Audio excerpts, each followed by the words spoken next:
ኡስታዝ ያሲን ኑሩ እንዲህ ብሎ ከሰራብኝ እነሆ 1 ዓመት ሆነው። አዳምጡስ አቸው የክርስቲያን ወገኖቻችን እስልምና በመረጃ የተዋበ ጠንካራ መሰረት ያለው ሃይማኖት በመከባበር በመወያየት ዲኑን ዲስከስ ማድረግ እንችላለን። እስልምና ጋር ቀርቦ ጃል ሰጠ የለም።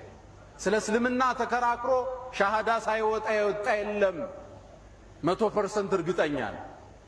በእኛ እጅ ብቻ ስንት ሰው ሻሃዳ ተቀበለ? እስልምና ጋር መወያየት የፈለገ ፊት ለፊት ይምጣ። በሚፈልጉት መጽሐፍ በሚፈልጉት ርዕስ ማውራት ይቻላል። ዕውቀት ይዳኛኔ ሐሳብ ያሸንፍ ያኔ። መልካም ኡስታዙ ይሄንን ንግግር የተናገረው ልክ የዛሬ ዓመት ነበረ። የዛሬ ዓመት እኔን ለማሸማቀቅ የተናገረው ነበረ እና እስልምና በእውቀት እንደሚመራ ምናምን ነገር አውርቶ ነበረ።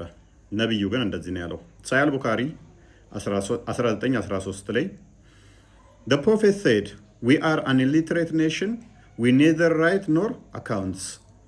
እኛ መሐይም ህዝቦች ነን፣ መጻፍም አንችልም መቁጠርም አንችልም ነው ያለው። ክርስቲያኖች ነብዩን ተከራክረውት ነበረ በኢሳ ጉዳይ ላይ። ኢሳ ፍጡር ነው ወይንስ ፍጡር አይደለም በሚል በቁርአን ውስጥ ባለው ኢሳ ተከራክረውት ሱራ 3:61 ላይ ሲከራከሩት ምን አለ መሰላችሁ? የተከራከሩህን ሰዎች ኑ ልጆቻችንና ልጆቻችሁን ሴቶቻችንንና ሴቶቻችሁንም ነፍሶቻችንንና ነፍሶቻችሁንም እንጥራ። ልብ በሉ እንጥራ። ከዚያም አጥብቀን አላህን እንለምን፣ የአላህንም ቁጣ በውሸታሞች ላይ እናደርግ በላቸው።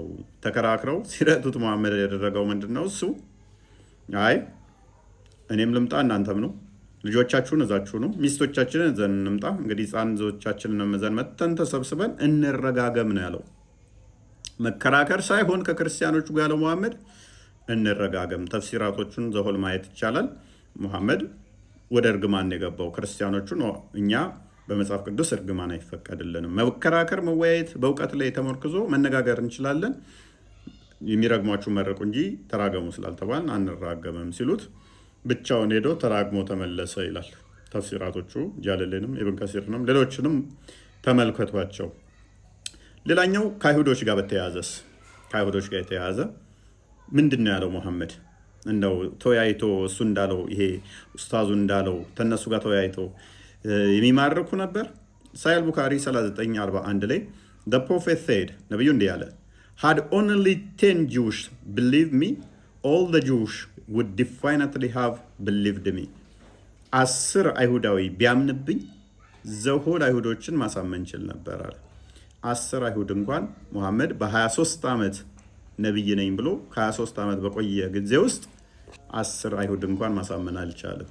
ከኛ ጋር ተከራክሮ ተወያይቶ እጁን ያልሰጠ የለም ማለት አይደለም። ኡስታዙ ከነብዩ በላይ ሰባኪ ነው፣ ከነብዩ በላይ አዋቂ ነው። ነብዩ እንኳን የሱ የሚመራበት የሚከተለው ነብይ 10 አይሁዶችን ማሳመን አልቻለም። ክርስቲያኖቹ ቻሌንጅ ሲያደርጉት አይ ከምንከራከር ከእናንተ ጋር ልጆቻችሁን ህፃን ልጆቻችሁን ያዙና ነው ሚስቶቻችሁን ያዙና ነው እናንተኑ እና እንረጋገም መወያየት አያስፈልገንም ነው ያለው። ዕውቀት ጋር በተያያዘ መሐመድ እንግዲህ እኔ ምንም አላቅም ተከታዮቼ ምንም አያውቁም ማለት ይሄ ብቻ ሳይሆን ወደ አንተም ካወረድነው በመጠራጠር ውስጥ ብትሆን እነዚያን ካንተ በፊት መጻፉ የሚያነቡትን ጠይቅ ነው የተባለው። which is ክርስቲያኖችና አይሁዶችን ጠይቅ ተብያለሁኝ መረጃ ንገሩኝ እያለ መሐመድ ራሱ መረጃ ይጠይቅ ነበር። ስለዚህ ከመሐመድ በላይ አንተ ታውቃለህ? ምንድነው እሱ ዋናው ጭብጡ ሰዎችን እንደዚህ በማይባበል በማይመስል አስተምሮ ላይ ባልሆነ ነገር ግን እያባበሉ የሰዎችን ቀልብ ለመያዝ የሚያደርጉት ነው። መጽሐፍ ቅዱስ ስለዚህ ጉዳይ እንደዚህ ይላል። ሐዋርያው ቅዱስ ጳውሎስ በሮሜ መልእክቱ ምዕራፍ 16 ቁጥር 18 ላይ እንዲህ ያሉት ለገዛ ሆዳቸው እንጂ ለጌታችን ለኢየሱስ ክርስቶስ አይገዙምና በመልካምና በሚያቆላምጥ ንግግርም ተንኮል የሌለባቸውን ሰዎች ልብ ያታልላሉ ይላል። ሲናገር ካያችሁት ሲያባብል ካያችሁት መልካም የሆኑ ሰዎችን ልባቸውን የሚማርክ ንግግር ነው። ነገር ግን ውስጡ መርዝ የታከለበትና ዘሆል ውሸት ነው። ኡስታዝ ያሲን ኑሩ በዚሁ ጥሪ ያቀርብለታለሁኝ። በፈለጋችሁት መወያየት እንችላለን ብሏል። ጥሪ ያቀርብለታለሁ። ይህንን ጥሪ የሚቀበል ከሆነ መነጋገር መወያየት እንችላለን።